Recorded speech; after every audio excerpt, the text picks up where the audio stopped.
There's a story that has survived for thousands of years, one that lives not because it's true, but because it terrifies people into obedience. That story is hell.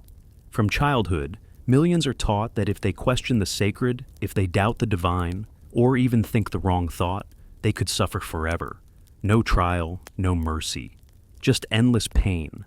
And for centuries, that image of eternal fire has burned inside human minds, shaping societies more effectively than any sword or law ever could. But where did this idea even come from? Why would a supposedly loving creator design a place of infinite punishment for finite mistakes? And more importantly, why are billions still afraid of it, even when they no longer believe the stories that created it? To understand that, we have to go back, not to the depths of hell, but to the beginning of human fear. Long before written religion, early humans lived surrounded by mystery. Thunder cracked across the sky, volcanoes erupted, and disease struck without warning. They didn't have science, they had stories, and those stories gave meaning to what they couldn't explain. Lightning wasn't just electricity, it was a god's anger. Death wasn't an end, it was a punishment or a passage to another world. Fear filled the gaps that knowledge hadn't reached yet. When organized religion emerged, it didn't invent fear, it learned to use it. It took that natural human terror of the unknown and turned it into a political tool. Because once you convince people that their eternal fate depends on obedience, you don't need chains, you don't need armies, you just need their belief. The earliest roots of hell can be traced not to Christianity, but to older mythologies. Ancient Mesopotamians believed in an underworld, not a place of punishment, but a gloomy shadow realm where all the dead went. The Egyptians imagined Duat, a spiritual test where the heart was weighed against truth. The Greeks gave us Hades, ruled by the god of the same name, not a torturer, but a caretaker of souls. It was only much later, particularly in early Christianity, that hell became a place of moral punishment, a divine prison for the disobedient. And that shift changed everything. The idea of eternal torment gave religion something no government could ever offer: infinite jurisdiction. The law ends when life ends, but religion extended its reach into eternity. It could promise not just happiness or justice in this life, but everlasting paradise, or endless agony. And once that belief took root, it became one of the most effective systems of control ever created. Think about it. If you can convince someone that invisible crimes deserve infinite punishment, you no longer have to monitor their actions. They'll police themselves. That's what hell really is, a psychological surveillance system, built long before cameras or algorithms. It's the inner voice that whispers, "Don't. Question. Don't doubt. Don't think too much." Because thinking itself becomes dangerous when the cost is eternal fire. But here's the irony. The very concept of hell contradicts the moral logic it's supposed to defend. If eternal torture is the punishment for disbelief, then morality is no longer about goodness. It's about compliance. A person could spend their life helping others, showing compassion, being honest and kind, but if they fail to worship the right way, they're condemned forever. Meanwhile, someone cruel or corrupt could be forgiven instantly through a ritual or confession. That's not justice. That's moral blackmail. Even within the scriptures themselves, the descriptions of hell are inconsistent. In the Hebrew Bible, the word Sheol simply means the grave, a poetic way of saying death. There's no fire, no torment. Later translations added Greek ideas. Gehenna, a real valley outside Jerusalem, once used for burning refuse and corpses, became a metaphor for divine punishment.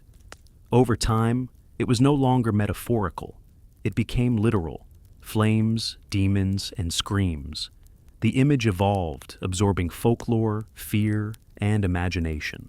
By the Middle Ages, writers like Dante Alighieri turned hell into art, a masterpiece of horror that reshaped theology itself. His Inferno wasn't scripture, but it painted a vivid picture of 9 circles of suffering, each crafted for a different sin. That vision spread faster than any priest's sermon could. People didn't fear sin because of what it did to others. They feared it because of what it might do to them, forever. And fear is contagious. It passes down through families, through stories, through culture. A parent who truly believes their child's soul could burn forever will do anything, to protect them from that fate. Even if it means forcing them into submission, even if it means making them live in fear every day of their lives. That's the tragedy of it. A doctrine meant to save souls ends up breaking spirits. Modern psychology has a name for what this creates: religious trauma syndrome. It's what happens when someone raised in extreme fear of divine punishment begins to question their beliefs. They may have nightmares about hell even years after leaving religion. They may panic at the thought of dying, not because they believe anymore, but because the fear was wired so deeply into their minds that logic can't erase it. It's not belief that stays. It's terror. Hell is not a place people go after death. It's a place built inside the human brain, constructed through repetition, reinforced by guilt, and maintained through silence. And the most terrifying part? It works. Governments rise and fall, empires fade, but the fear of hell survives. Not because of truth, but because of utility. Every generation that fears it becomes easier to control. Every mind that accepts it as real becomes one more soldier. For an invisible kingdom, if eternal punishment truly existed, it would mean that infinite cruelty is the foundation of the universe. It would mean that compassion, forgiveness, and reason are illusions. But when you strip away the superstition, you realize something far simpler. Hell was never proof of divine justice. It was proof of human insecurity, our desperate need to make sense of suffering by imagining it must have a reason.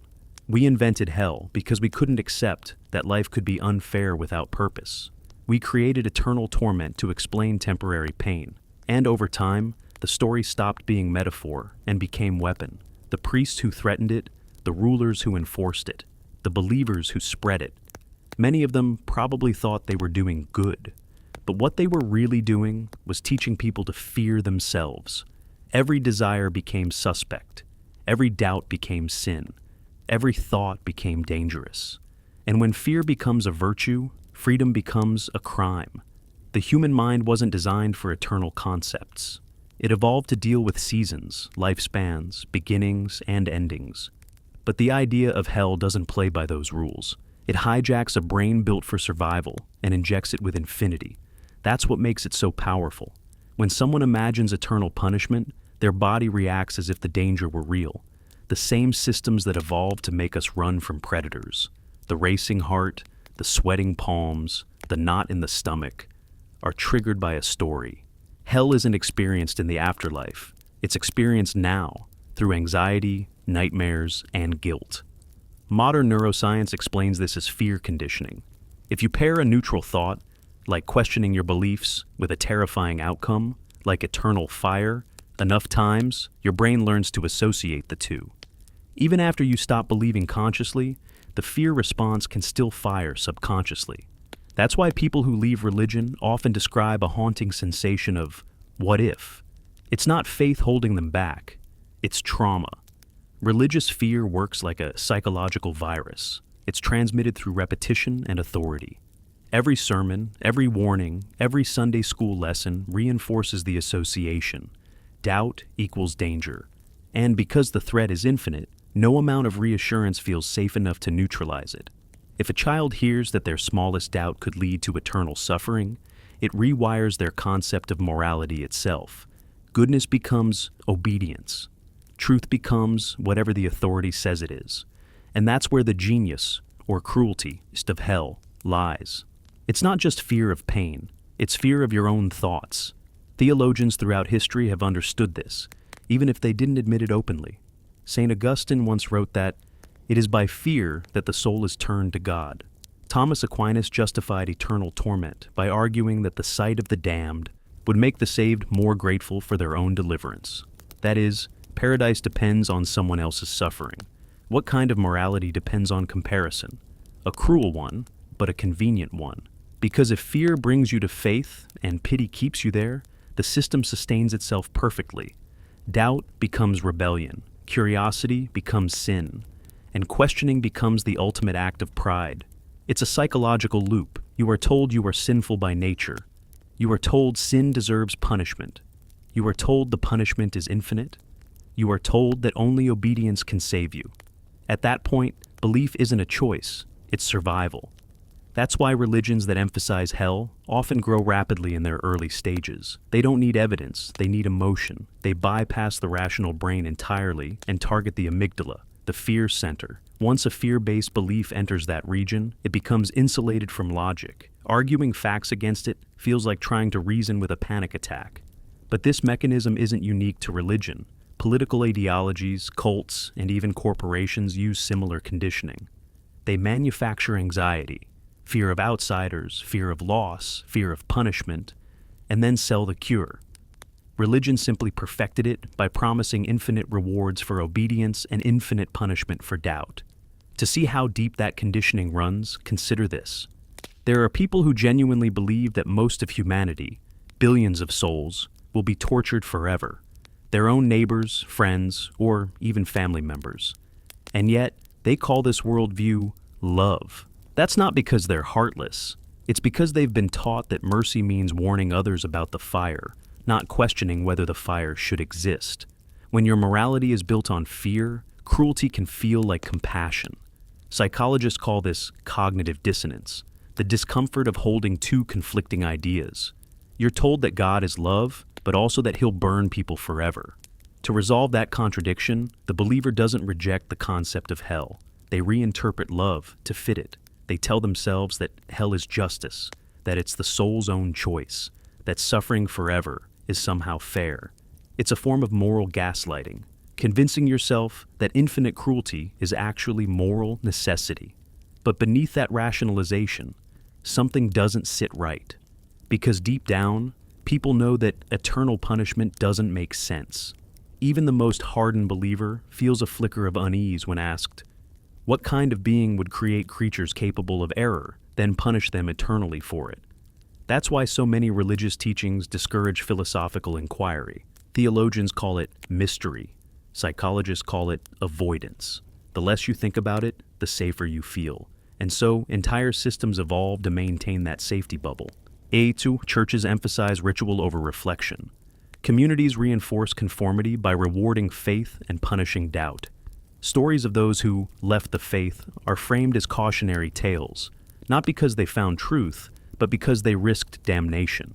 It's the spiritual version of totalitarian control, a belief that doesn't tolerate internal dissent. In fact, when you look closely, the structure of hell mirrors political tyranny.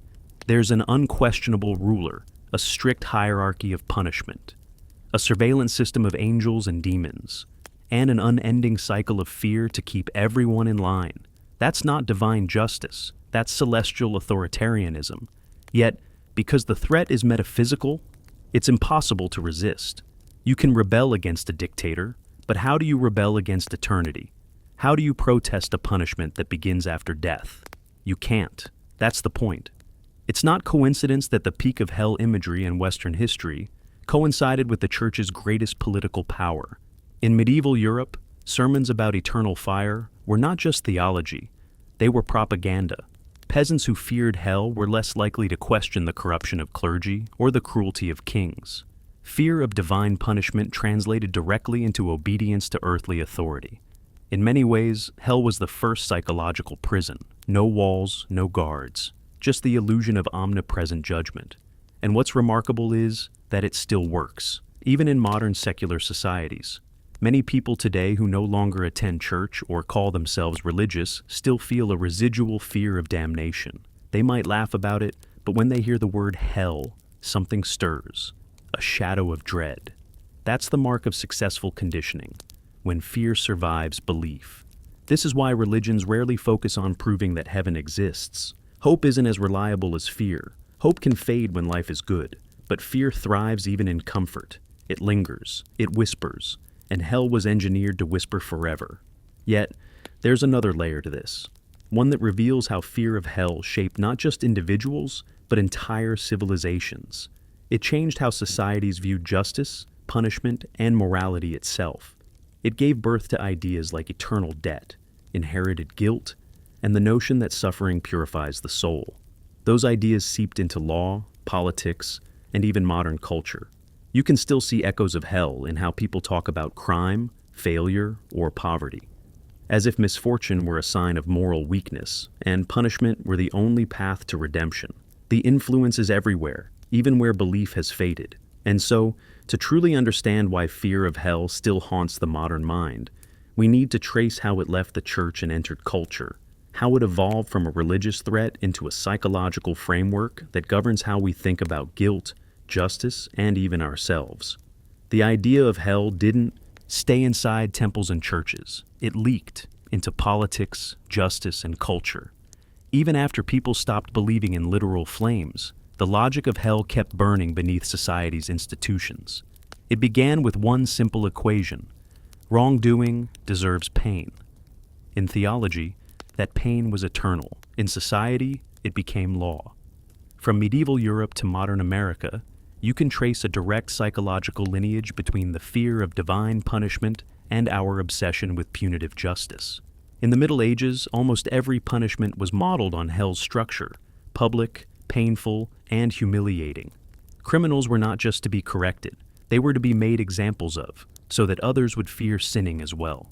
The gallows, the stocks, the stake, all were stage sets for a performance of morality. The message was clear: those who disobey authority, divine or human, will suffer. Michel Foucault, in Discipline and Punish, wrote that the spectacle of punishment was designed to reinscribe power upon the body. That's exactly what hell did in theology. It turned divine authority into visible agony. And the justice systems that followed copied the same logic, replacing demons with judges and eternal fire with prisons. Even after the Enlightenment began to challenge religious dogma, the emotional framework of hell persisted. People may have stopped fearing damnation, but they still believed suffering could redeem. That's why we still speak of paying one's debt to society or atoning for sins. The language is secular, but the psychology is religious. Hell conditioned humanity to believe that pain cleanses, that suffering is moral, that punishment equals justice. But ask yourself, where did that equation come from? Nature doesn't teach it. In nature, consequences exist, but they aren't moral. Fire burns whoever touches it, saint or sinner. Yet, in human minds, punishment became not just consequence, but cosmic meaning. Because once people internalized the fear of hell, they began to replicate it everywhere, in their laws, their parenting, their workplaces. The same hierarchy of sin and punishment that was said to rule eternity started governing ordinary life. Look at the way old societies treated poverty or disease. The poor were called wretched, as if their suffering were proof of divine disfavor. Leprosy, plague, misfortune, all interpreted as signs of moral failure. This wasn't compassion, it was cosmic bookkeeping. Every pain had to be earned, every joy deserved. It's the same moral arithmetic that hell teaches. Someone must deserve to suffer, and even today that instinct survives. We see it when people blame victims for their own tragedies. When someone loses their job or gets sick, how often do we hear, "They must have done something wrong"? That's not rational analysis. That's ancient theology echoing through modern thought. Because if you believe pain has purpose, you'll tolerate it longer. You'll accept injustice as destiny. You'll endure suffering quietly because you think it's teaching you something. That belief is the emotional residue of hell. It shaped the way societies build prisons, not as places of rehabilitation, but as secular versions of damnation. Endless confinement, humiliation, isolation, as if the soul, not the person, were being punished. Even the architecture of old prisons mimicked the theology of hell. Stone walls, eternal darkness, strict hierarchy, and constant surveillance. Jeremy Bentham's Panopticon, a prison designed so that inmates could be watched at all times, was the modern reincarnation of divine omniscience. You never knew when you were being observed, so you behaved as if you always were. That's the same mechanism hell uses: the invisible watcher, the internalized eye of judgment. And the irony is that Bentham himself was a secular philosopher. Yet, his design embodied the very theology he claimed to reject. Because fear doesn't disappear when faith does, it simply changes costume. You can see the same transformation in politics. Hell's moral logic gave rise to authoritarian control, obedience through fear of punishment. Throughout history, rulers from emperors to dictators used the imagery of damnation, literal or metaphorical, to justify their rule. If disobedience to God leads to chaos, then disobedience to the state must too. The church's divine hierarchy became the model for political hierarchy. A supreme ruler at the top, intermediaries in between, and masses below, warned never to rebel against ordained authority. To challenge power became not just political rebellion, but moral sin. Even democracy, as much as it freed humanity from divine kingship, didn't fully escape hell's shadow. Its laws still carry that old reflex: the need to punish, to make examples, to prove moral superiority through suffering. We celebrate justice, but often what we really crave is vengeance. And vengeance is hell's child. Hell taught us that goodness can't exist without evil, that virtue depends on fear, that reward requires punishment.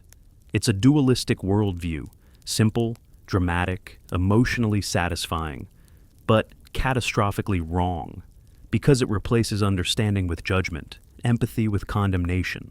Consider how this worldview affects parenting. Children who grow up hearing that misbehavior invites divine wrath internalize fear as morality. They learn not to do wrong because it's wrong, but because it hurts. And when those children become parents, they often repeat the pattern, using fear and guilt as tools of control. Do as I say, or you'll suffer. Sound familiar? It's the domestic version of hell. Fear-based morality may produce obedience, but never integrity. A person who acts kindly only to avoid punishment isn't moral, they're conditioned. And that's precisely how religions designed morality to function, through conditioning, not consciousness. That's why so many people, even after leaving religion, struggle with internalized guilt. They no longer believe in hell, but they still feel as if they deserve one. Every mistake feels unforgivable. Every imperfection feels dangerous. They carry the ghost of eternal judgment in their minds, whispering, "You'll never be enough." That's the real hell. Not a pit of fire, but a lifetime of shame. And this conditioning seeps into our collective psychology too. It fuels industries built on guilt, advertising, self-help, even politics.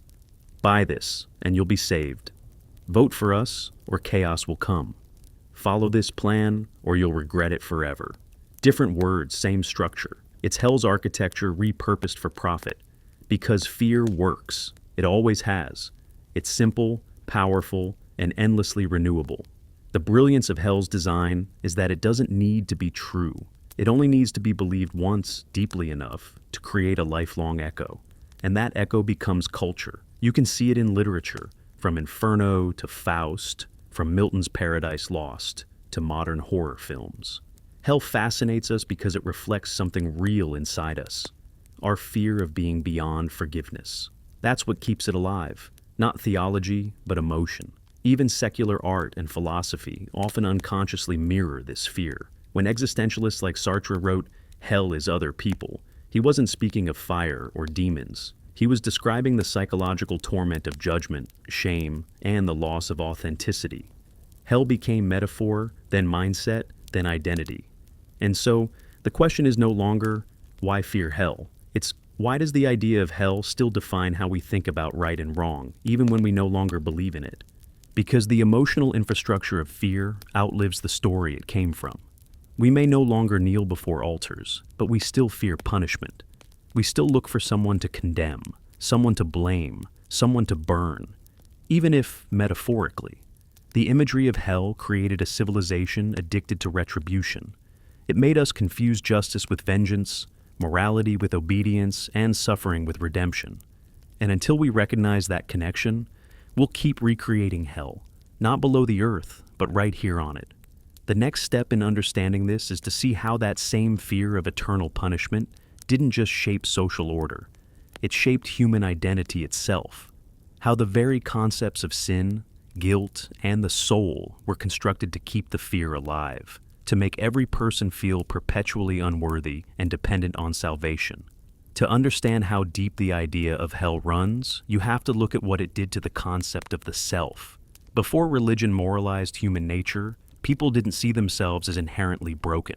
They feared storms, famine, and death, but not their own existence. It was religion that told humanity, "You are the problem." The doctrine of hell was the crown jewel of that message. It took every ordinary human impulse, curiosity, pleasure, desire, doubt, and rebranded it as sin. Then it told you that sin, your natural state, would condemn you to eternal torture unless you surrendered your mind and your life to those who claimed to have the cure. It was an ingenious system of control. Convince people they're sick. Offer them a cure that only you can provide. Make them fear what happens if they ever stop taking it. That's the emotional economy of hell. Theologians called it salvation. But in psychological terms, it was dependency. The fear of hell made people feel that their own thoughts could betray them. A flash of doubt, a moment of lust, a spark of anger, any of these could supposedly doom them forever. And when fear becomes internalized like that, it doesn't just shape your behavior, it rewires your identity. You start to live with a split inside yourself, a constant battle between the human and the holy, the self you are and the self you're told to be. Every natural impulse becomes a confession waiting to happen. You become both the prisoner and the warden, watching yourself for signs of rebellion. That's not spirituality, that's psychological colonization. Throughout history, religious leaders exploited this divide with precision. They labeled desire as temptation, curiosity as pride, skepticism as rebellion. In doing so, they created a world where obedience was not just expected, it was moralized. Where submission wasn't humiliation, it was holiness. And where guilt wasn't a flaw, it was proof of faith. Think about that. Guilt itself became virtuous. The more guilty you felt, the more aware of sin you were. So, religion turned shame into a feedback loop. The more you suffered, the closer you were to salvation. It's the same mechanism abusive relationships use to keep control. Love mixed with fear, kindness followed by punishment, and the illusion that the pain means you're growing. Hell was the eternal threat that made the abuse feel righteous. You can see the effects of this conditioning even today in how people talk about self-worth. I'm not good enough. I'm undeserving. I'm flawed by nature. These aren't facts, they're echoes of theology. They're remnants of a worldview that convinced people their very existence was an offense that needed forgiveness. And once you believe you're inherently unworthy, you'll accept anything that promises redemption, no matter how cruel the price. That's why, for centuries, believers accepted suffering as holy. Ascetics whipped themselves to purify their flesh. Monks starved themselves to silence desire. Entire generations were taught that joy was dangerous, that happiness led to pride, and that to suffer patiently was the path to divine favor. This wasn't spirituality. It was self-erasure. Hell was never just a place in the afterlife. It was a model for how to treat yourself in this one. You were told to monitor your every thought, suppress your instincts, distrust your body, and beg for forgiveness you could never fully earn. The doctrine didn't just create guilt, it institutionalized it. And the brilliance of that system was its self-sufficiency. Once guilt takes root, it doesn't need priests anymore. It runs automatically. You police yourself, punish yourself, confess to yourself. You become your own hell. That's what makes this form of control so hard to escape.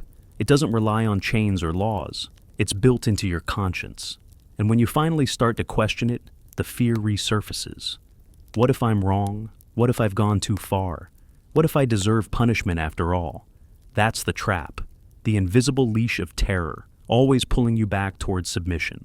Even philosophers who rejected religion noticed how this fear distorted human psychology.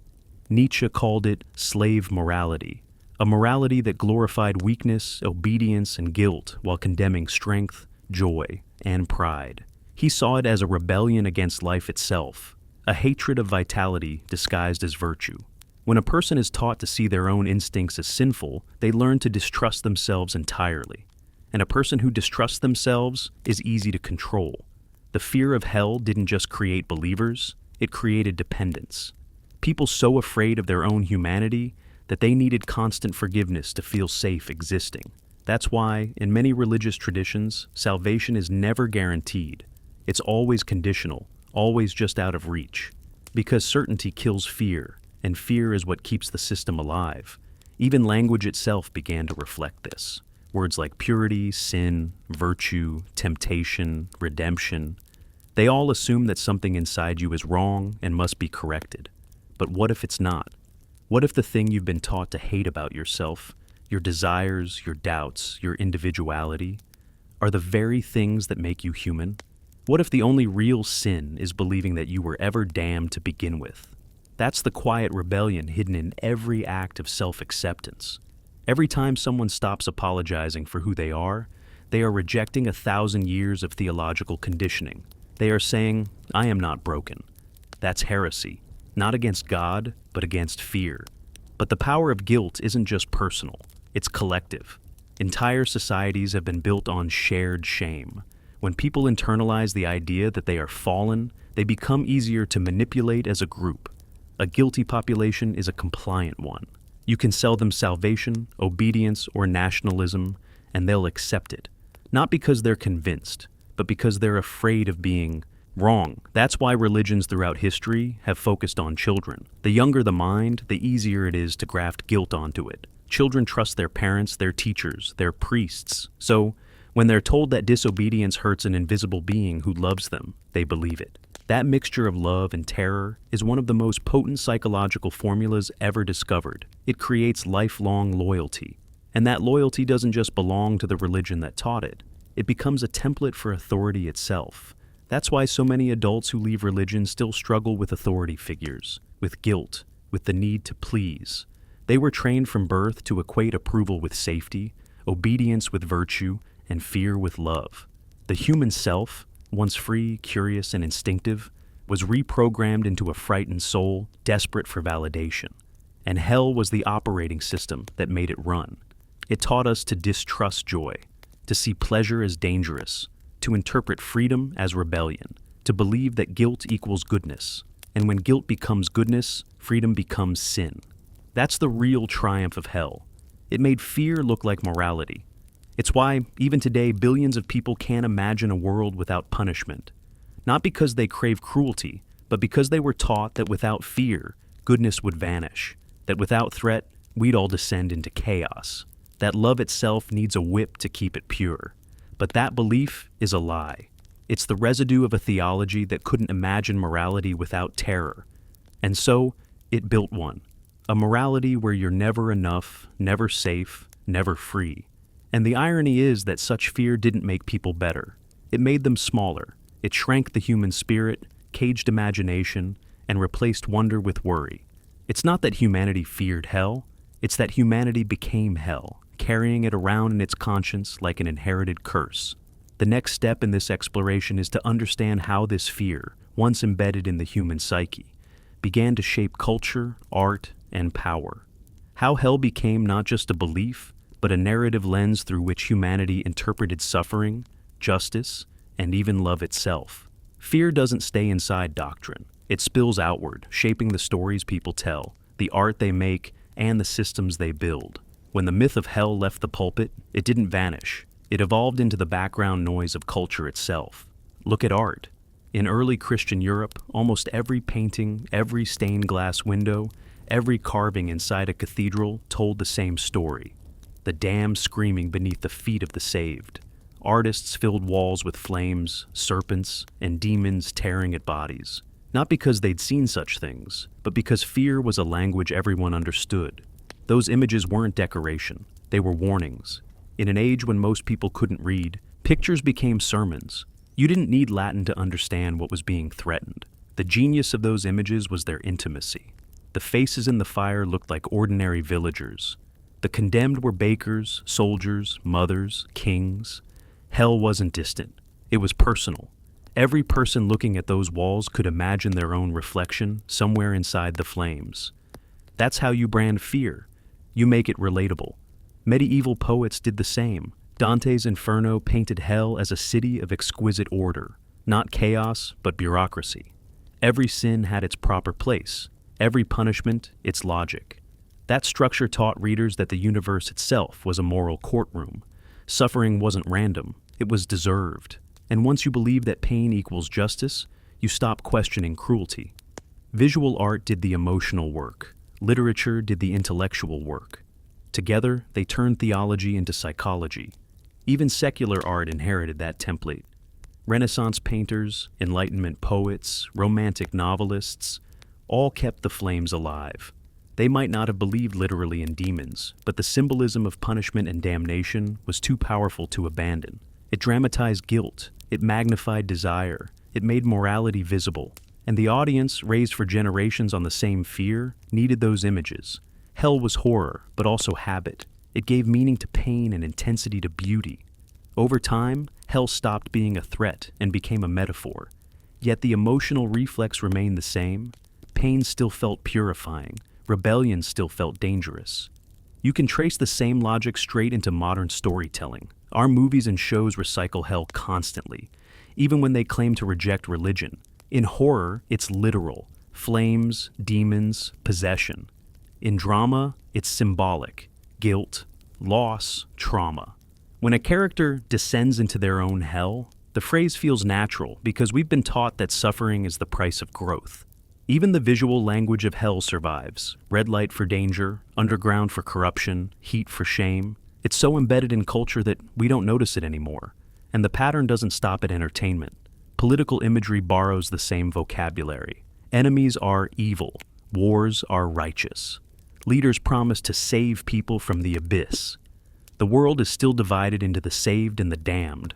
Only now, religion has been replaced by ideology.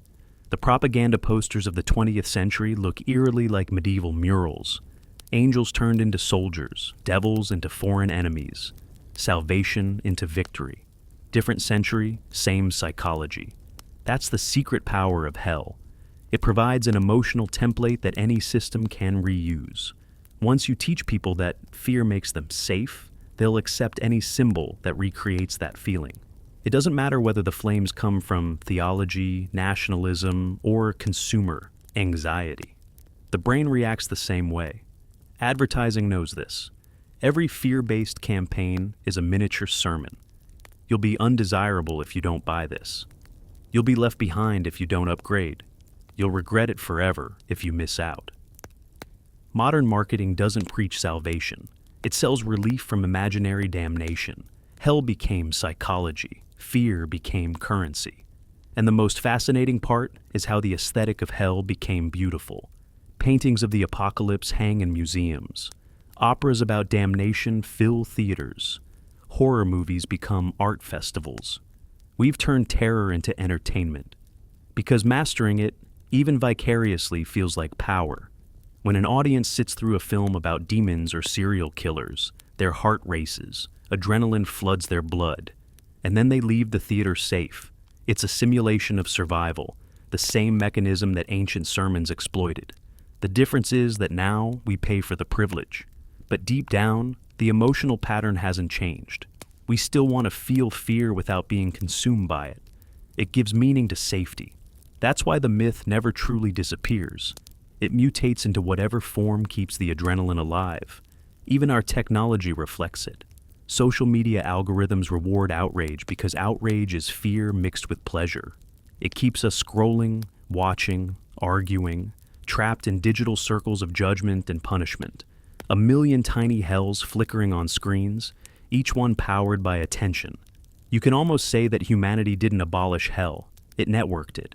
Yet there's a quieter, subtler way the myth persists, in art that glorifies redemption through pain. How many stories end with the hero suffering horribly before achieving wisdom? How many characters atone by enduring loss, guilt, or sacrifice? It's emotionally satisfying because we were trained to see suffering as proof of sincerity. That's the aftertaste of theology. We measure truth by how much it hurts. Even love stories carry it. The notion that true love requires sacrifice mirrors the old belief that salvation requires crucifixion. The idea that devotion must be painful, that joy without suffering is shallow, all echoes of the same ancient logic. Hell taught us that love is proven by endurance, not freedom. And then there's the art that dares to reject this pattern. Works that depict happiness, pleasure, or rebellion without punishment. Those are still labeled controversial, immoral, or decadent. Because culturally, we're suspicious of joy that doesn't earn its way through pain. That suspicion is theological residue. It's the ghost of the pulpit haunting the gallery. But here's the twist. The more artists tried to escape hell, the more vividly they had to describe it. You can't rebel against a fear without naming it, so even rebellion kept the flames alive. Blake, Shelley, Milton, all tried to reinterpret Lucifer not as a monster, but as a symbol of free thought. Yet by doing so, they ensured that the myth survived another century. Every attempt to destroy hell ends up renewing it, Because humanity is still obsessed with what it means to suffer. And maybe that's why hell remains such a potent metaphor. It compresses every human anxiety, guilt, loss, punishment, meaning, into one unforgettable image. It's fear distilled, its control made poetic. But the cost of that poetry is real, because when you glorify hell as metaphor, you also normalize its logic. That pain refines, that judgment redeems, that control is love. And that logic doesn't stay in books. It seeps back into how we treat each other, how we parent, govern, and punish. Every time we shame someone for their own good, we echo the theology of the flame. Every time we treat compassion as weakness and cruelty as strength, we build another layer of that old mythology into daily life. Hell is not just a story about the afterlife. It's a story that shapes how we imagine deserving. That's why questioning it matters. Because as long as hell remains beautiful in art, it remains believable in ethics. We keep dressing it up, angels in one century, aesthetics in another.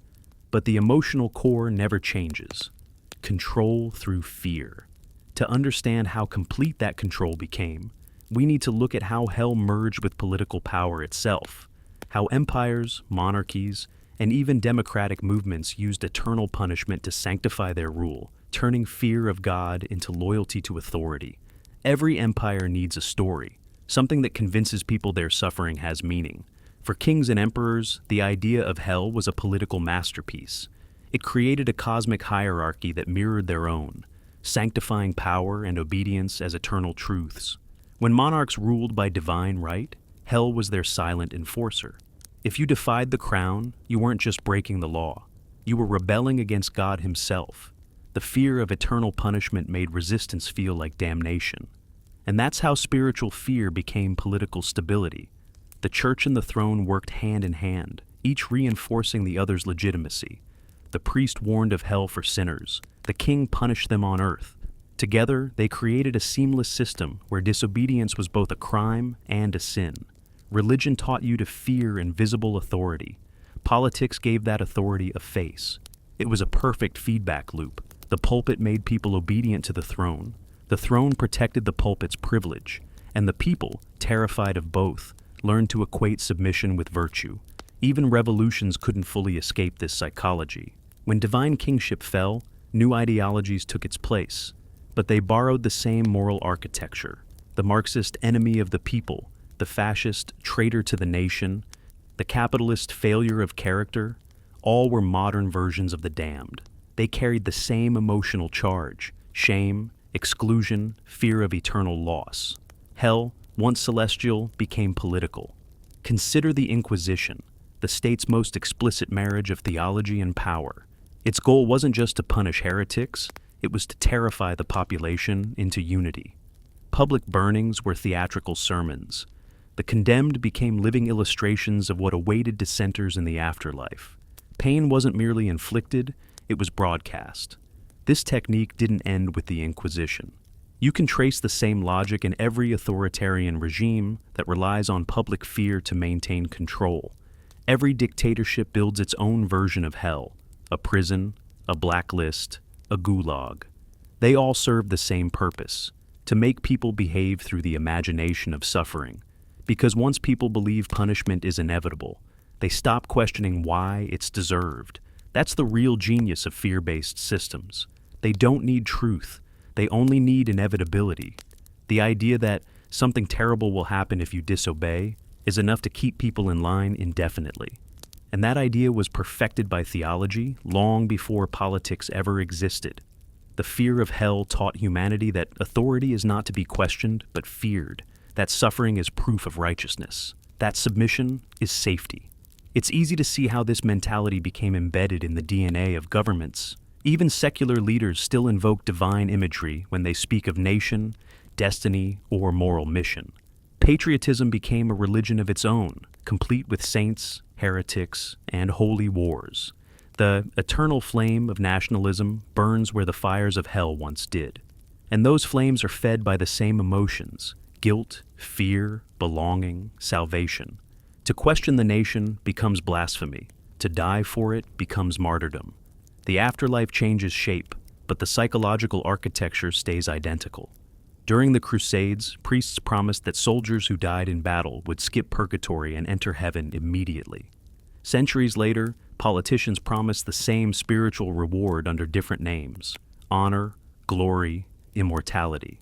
The battlefield replaced the church altar, but the logic of sacrifice remained. Fear of hell didn't just protect the powerful, it taught ordinary people to police one another. In small villages, gossip and rumor became instruments of moral enforcement. A neighbor suspected of heresy risked not just social exile, but eternal damnation, and that fear kept everyone silent, compliant, predictable. The most effective form of control isn't when you fear the ruler. It's when you fear your peers. When every person becomes a potential accuser, community becomes surveillance. Hell spread horizontally as much as vertically. It wasn't just the priests who threatened you. It was your own family, your friends, your neighbors. That kind of fear builds invisible walls far higher than any prison. And even today, the same dynamic persists. In modern societies, social and digital platforms have replaced pulpits. Public shaming, cancellation, and outrage operate on the same emotional wavelength as excommunication. The crowd no longer burns bodies, it burns reputations.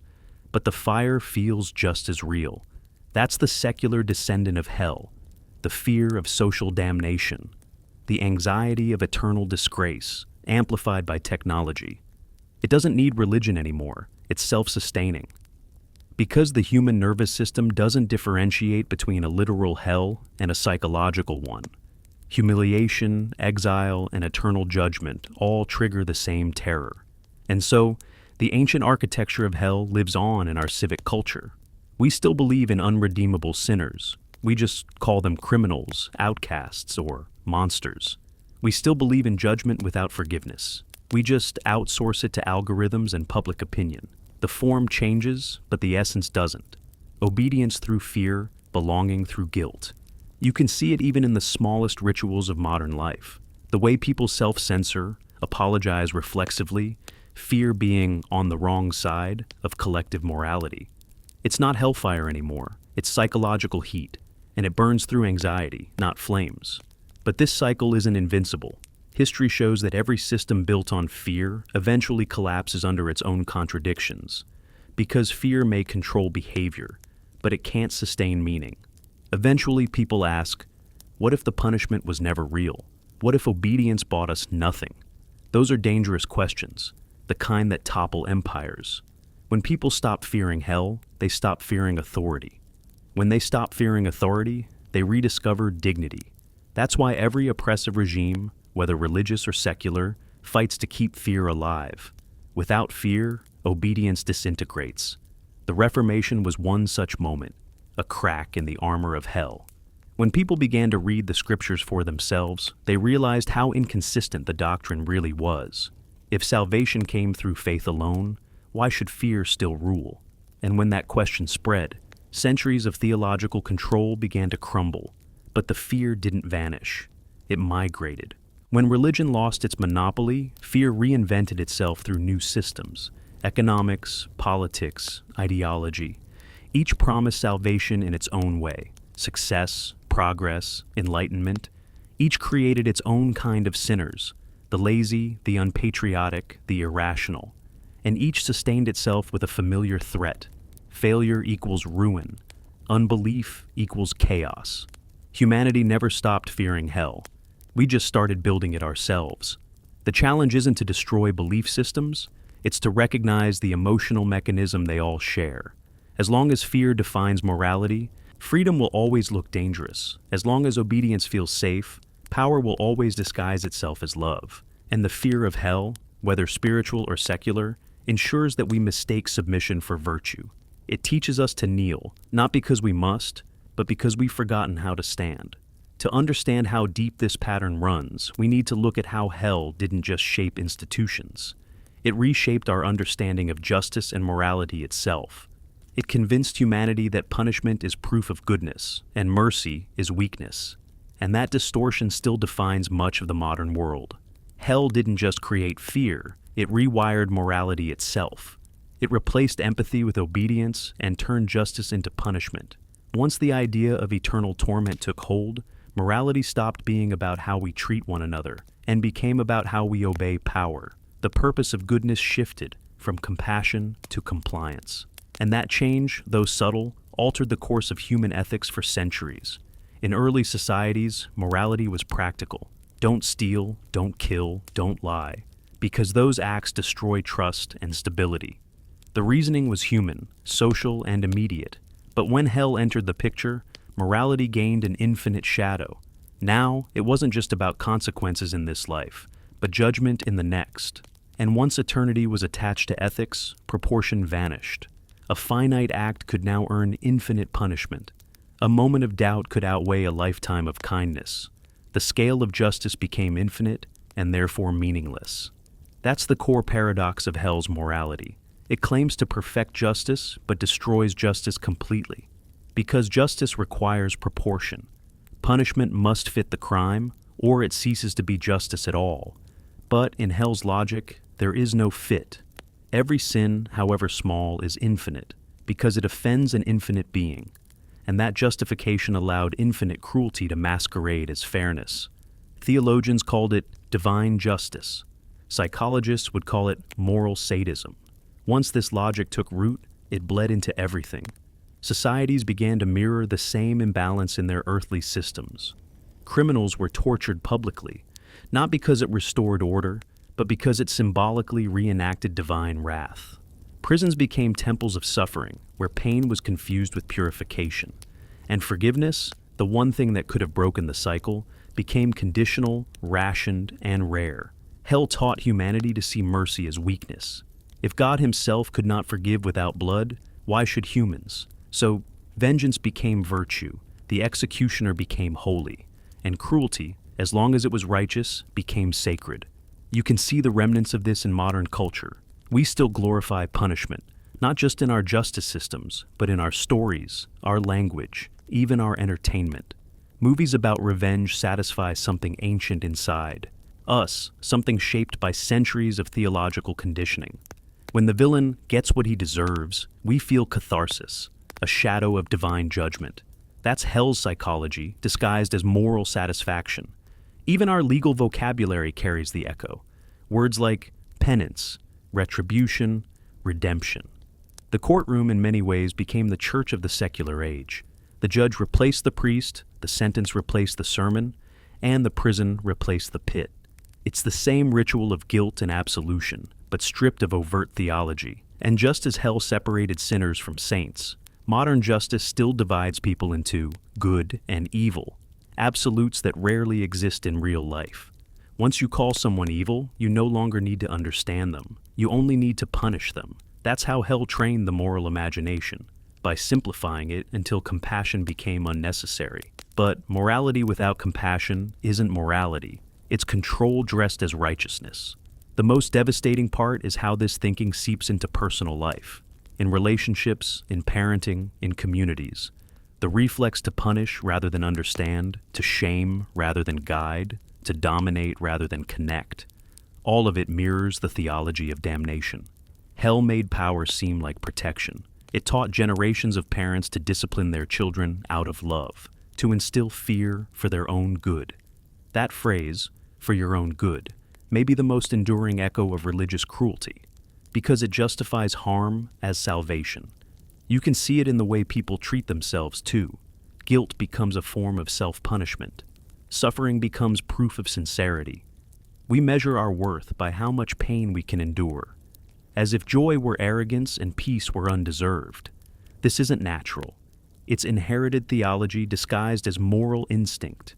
When people say, you have to hit rock bottom to change, or pain builds character, they're repeating ancient sermons in secular language.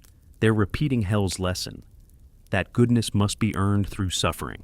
And because of that belief, we romanticize struggle and glorify endurance. We shame rest, mistrust pleasure, and treat happiness as something suspicious. Hell taught humanity to distrust joy, to think that every good moment must be followed by punishment. It's the same fear that made peasants bow before kings, believers kneel before priests, and citizens obey leaders who promise safety through suffering. Because deep down, fear feels like protection when you've been raised to see freedom as danger. But the most insidious consequence of hell's morality isn't external, it's internal. It turned conscience into a weapon against the self. Before theology, conscience was empathy, the natural awareness of how our actions affect others.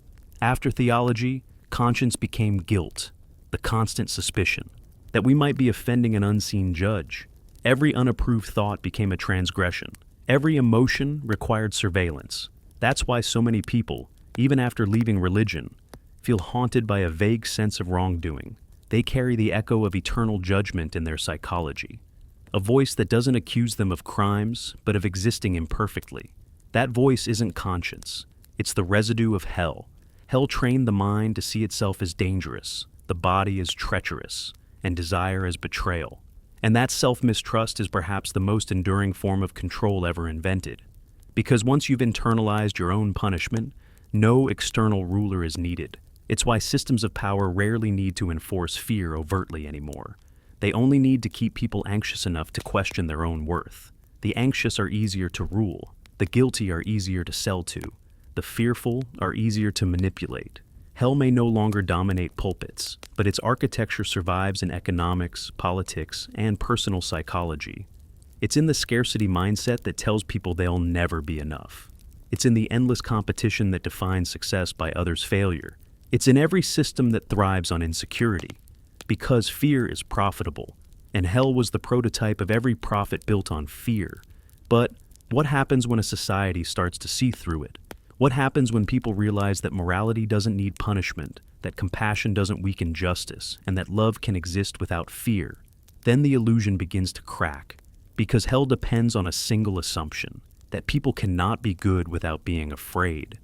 Once that belief dies, the entire edifice collapses. That's the revolution religion feared most. Not rebellion against God, but freedom from fear.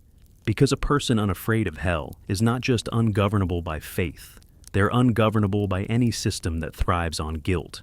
To understand how close humanity has come to that freedom, we have to look at the moments in history when people confronted fear directly. The thinkers, writers, and movements that dared to strip hell of its power, not with anger, but with reason. That's where the next part of this story begins. The slow, deliberate unmaking of hell through philosophy, science, and the rediscovery of human dignity. The slow unraveling of hell didn't begin with fire and rebellion. It began with thought. When human reason finally dared to look directly at fear instead of kneeling before it, hell started to shrink. It began in whispers during the Renaissance and became a roar during the Enlightenment, that age when curiosity replaced obedience, and evidence began to matter more than authority. Philosophy, science, and humanism didn't destroy religion outright. They did something more dangerous. They made fear optional. For centuries, the church had taught that without divine punishment, morality would collapse, that people would descend into chaos if they didn't fear eternal fire. But when thinkers began to live and reason without that fear, the world didn't collapse. In fact, it got better. Art flourished, science advanced, human rights emerged, and the very people once condemned as heretics, astronomers, philosophers, skeptics, became architects of modern civilization. Their success was proof of something revolutionary.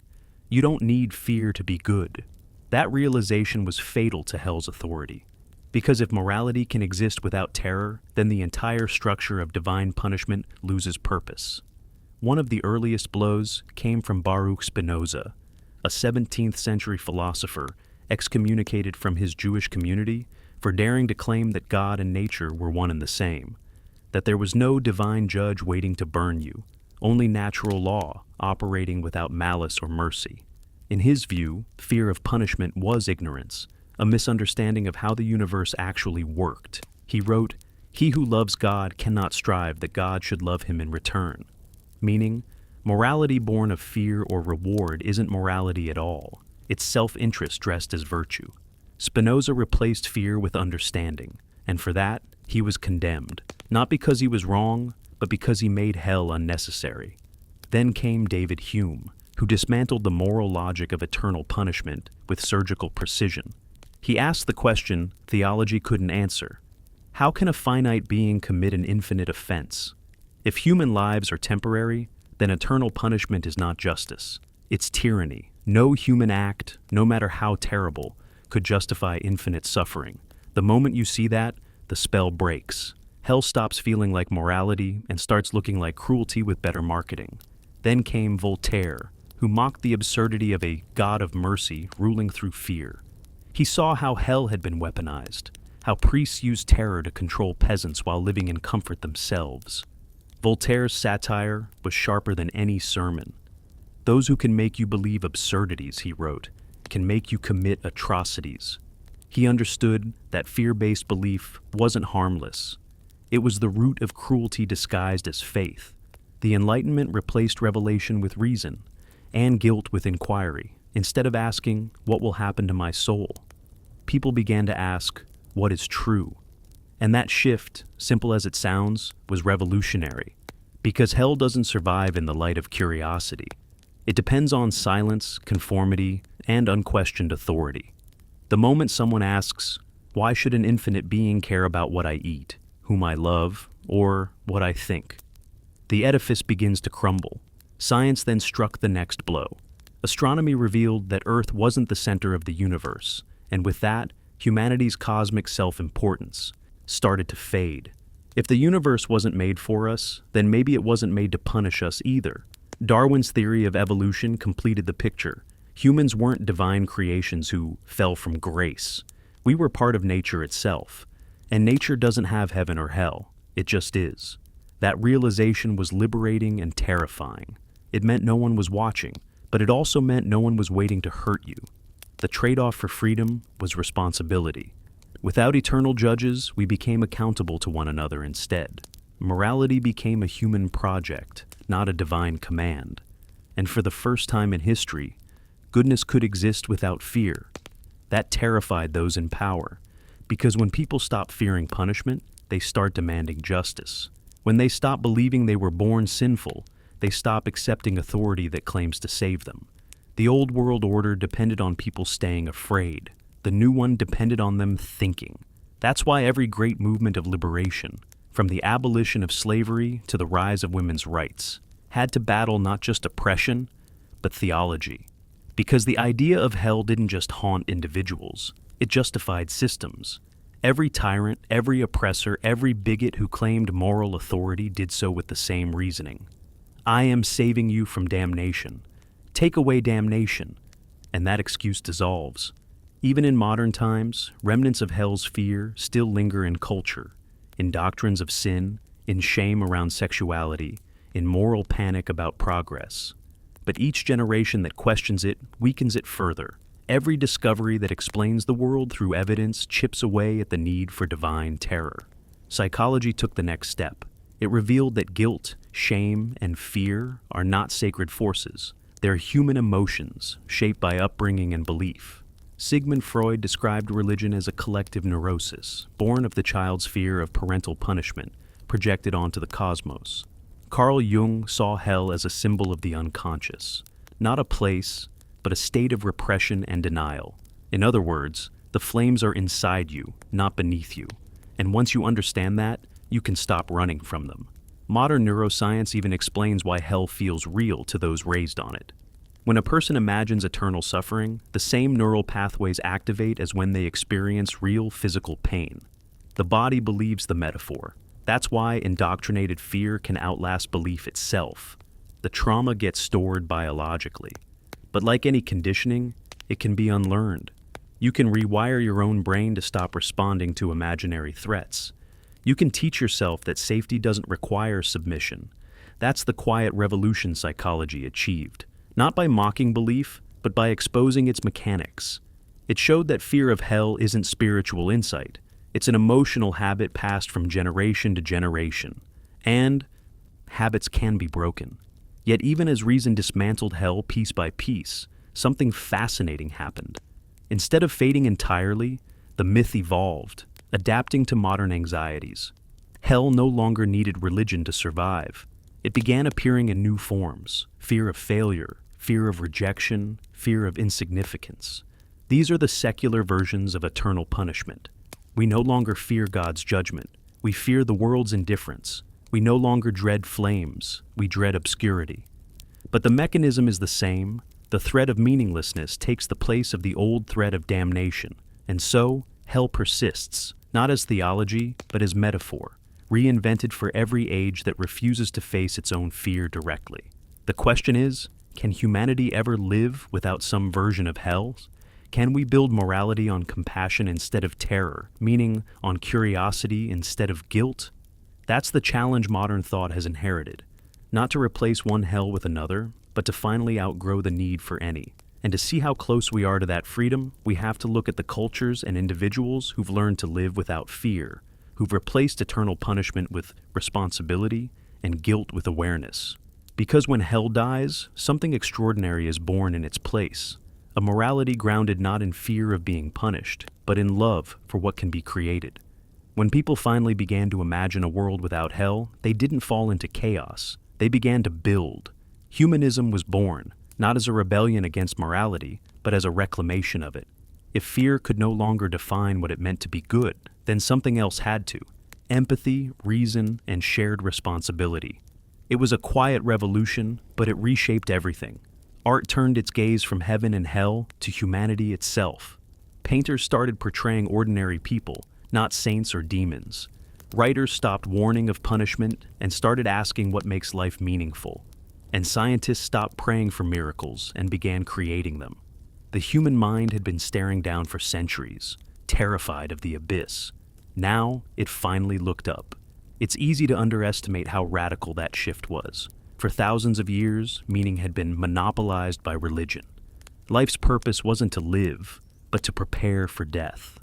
Every joy was a test, every sorrow a message, every question a risk. Humanism broke that spell. It said, what if life itself is enough? That single idea liberated entire generations. It didn't deny morality. It redefined it. Instead of obedience to invisible laws, morality became empathy in action, helping others not because you fear hell, but because you understand pain. That's the foundation of modern ethics. Not divine command, but shared humanity. Hell taught people to be afraid of others' sins. Humanism taught them to care about others' suffering. That's not rebellion, it's evolution. Philosophers like John Stuart Mill and Immanuel Kant began defining morality without reference to divine punishment. For Mill, the measure of right and wrong was simple. Does it increase happiness or reduce suffering? For Kant, morality came from reason itself, from the awareness that every person is an end, not a means. Both rejected fear as a basis for ethics. They saw that morality grounded in terror could never produce kindness, only compliance. And their influence spread. You can see it in the rise of secular law, in movements for equality, in the language of human rights. The more society moved away from hell, the more it valued life. The more it doubted divine wrath, the more it defended human dignity. It's no coincidence that hospitals, education, and social reform all flourished in the centuries that followed hell's decline. Because when you stop preparing for the next world, you finally start fixing this one.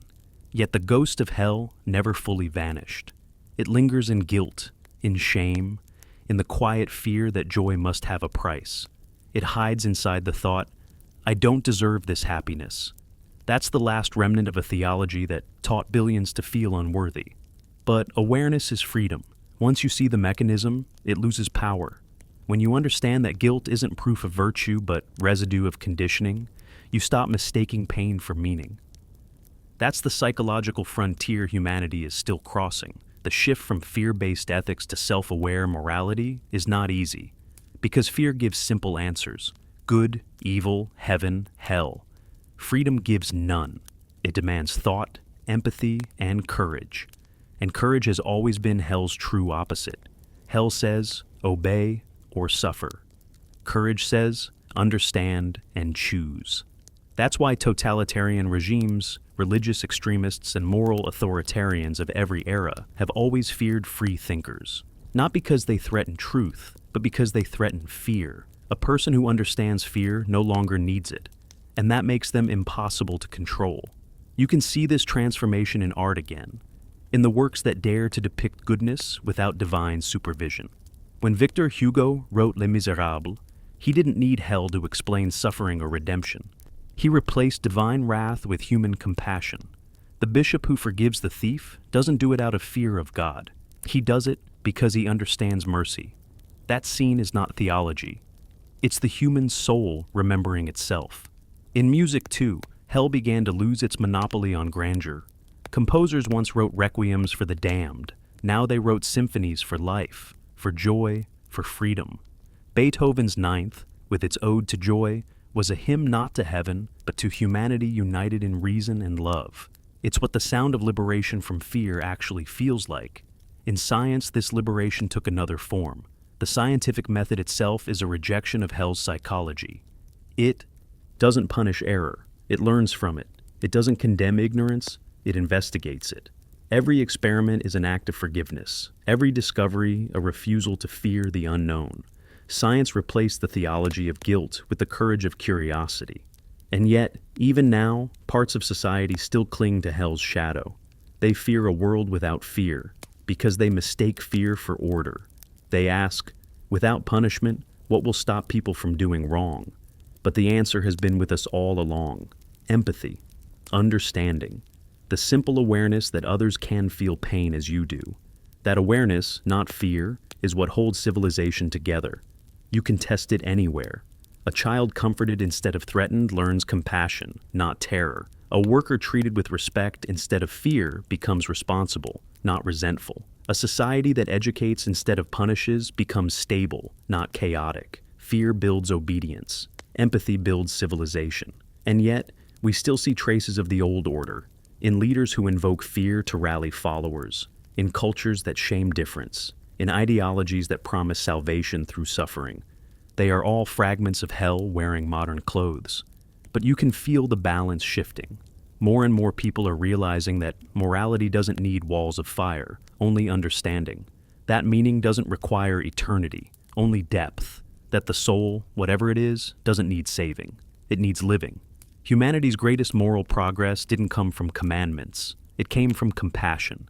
Abolition, democracy, women's rights, humanitarianism. All were acts of conscience, not fear. They were people refusing to believe that obedience is the same as goodness. That's what the death of hell really means. Not the end of faith, but the end of terror as truth. When fear no longer defines what is sacred, love finally can. And that changes everything. How we teach, how we govern, how we create, how we forgive. It allows a new kind of morality. One that grows from freedom instead of submission, from curiosity instead of guilt. Because the opposite of hell is not heaven, it's understanding. And the first step toward understanding is realizing that no one deserves eternal pain, not for disbelief, not for error, not for being human. Hell's greatest illusion was convincing people that fear makes them moral. Its greatest defeat will come when we finally understand that love makes us free. When fear finally loosens its grip, something quiet and extraordinary happens. Life stops being a rehearsal for eternity and begins to matter for its own sake. That's what it means to live without hell. It's not rebellion, it's not defiance, it's simply presence. For thousands of years, people were told that this world was a test, a short, fragile bridge between birth and judgment. Every joy was suspect, every grief was divine instruction. But once you realize there's no eternal fire waiting to punish you, the world stops being a corridor to somewhere else. It becomes the place itself, and that changes everything. You start noticing how brief and astonishing existence actually is, how fragile, how accidental, how miraculous in its ordinariness. The sunset is no longer a message, it's just beautiful. Kindness doesn't earn credit in heaven, it simply feels right. Love doesn't redeem the soul, it gives life meaning while we're here. The absence of hell doesn't create emptiness, it creates clarity. It reveals what was always true, that meaning isn't handed down, it's built, shared, and lived. When the fear of punishment is gone, morality doesn't disappear. It becomes authentic. Because now, doing good isn't about saving yourself. It's about recognizing yourself in others. You help not to earn forgiveness, but because empathy feels natural when you stop fearing judgment. You forgive, not because it buys salvation, but because resentment stops feeling necessary. You live kindly, not because someone is watching, but because you finally are. That's the quiet revolution of a life without hell. A morality rooted in understanding rather than terror. And for the first time, freedom and responsibility become the same thing. When no higher power threatens you, your choices truly belong to you. They are no longer transactions with eternity. They are expressions of who you are, here and now. And that is where integrity begins. People sometimes fear that without hell, justice will vanish. But the opposite is true. Without fear-based morality, justice stops being vengeance. It becomes restoration, a way to heal harm, not replicate it. Punishment loses its sanctity, and empathy becomes strength. You begin to see that a moral society doesn't need fear, it needs awareness. Because awareness builds what punishment never could: connection. And connection, to each other, to life, to the moment, is the real salvation fear always promised but never delivered. Once you strip away hell, death itself changes meaning. It stops being a threat and becomes a fact. There's no longer an eternity to fear, only the finite span of time to live. And far from making life meaningless, that finitude makes it precious. Because if this is the only life we get, then every sunrise matters. Every act of kindness matters. Every small joy becomes infinite in its own way. Eternity is not a reward, it's an idea. But the present, the laughter, the breath, the shared glance between two conscious beings, that's the real miracle. People once asked, without hell, how will anyone be good? The answer is simple: by remembering that pain is real, and so is love. You don't need a cosmic threat to know what hurts others. You only need imagination. And empathy is imagination applied to compassion. Fear divides, empathy connects. And when connection replaces fear, the whole concept of damnation collapses. Because no one who truly understands suffering would wish eternal suffering on anyone else. That's the moment humanity matures, when it stops worshiping power and starts understanding compassion. When it stops teaching fear as virtue and starts teaching curiosity as strength. It's strange how long it took for us to realize that. Millennia spent fearing what never existed, while the real flames, war, cruelty, ignorance, burned right in front of us. All the while, the cure was never faith, it was empathy. The end of hell isn't the end of morality, it's the beginning of honest morality. It's what happens when goodness no longer comes from threat, and meaning no longer depends on fear. It's the discovery that the world doesn't need saving from sin. It needs understanding from us. When you stop fearing eternal punishment, you stop needing eternal reward. You stop trying to bargain with existence. And in that silence, that absence of transaction, real peace appears. It's not the peace of salvation, it's the peace of self-acceptance. You start to see that the purpose of life isn't to pass a test. It's to create meaning where none was promised, to build small heavens in a world that once terrified itself with fire. Imagine a generation raised without fear of hell. Children taught that morality is empathy, not obedience. They would still know right from wrong, but they'd learn it through experience, not threat. They wouldn't fear eternal punishment. They'd understand real consequences. They'd make mistakes and learn instead of sin and repent. And maybe, for the first time in history, goodness would finally belong to humanity itself. Not to gods, not to priests, not to fear. That's what it means to outgrow hell. Not to deny the sacred, but to make it human again. To see holiness not in suffering, but in awareness. Not in sacrifice, but in creation. Not in obedience, but in understanding. And that's what makes the story of hell both tragic and beautiful. Tragic because it held the world in fear for so long. Beautiful because every person who questioned it was an act of courage, a spark of light in the oldest darkness we ever imagined. Hell may have been invented to control us, but its undoing reveals something extraordinary about the human spirit. No matter how deeply fear burrows, something inside us keeps reaching for truth, for love, for reason. Something refuses to bow forever. And maybe that's what makes us human. Not the fear of fire, but the refusal to believe that cruelty can ever be divine. So, if hell was meant to teach obedience, its greatest failure is the human heart. Because even after centuries of terror, we still dare to ask questions. We still dare to love without fear. We still dare to live without apology. And that defiant kindness, that fearless curiosity, is the true opposite of hell. It's not found in some promised paradise, but here, in the brief miracle of being alive. Because once you stop fearing eternal punishment, you stop waiting for eternal life, and you finally start living the one you already have. Now tell me, where are you listening from right now? And what time is it there? Do you still remember when you first heard about hell? And what did it make you feel? Share your thoughts in the comments below. I want to know what you think.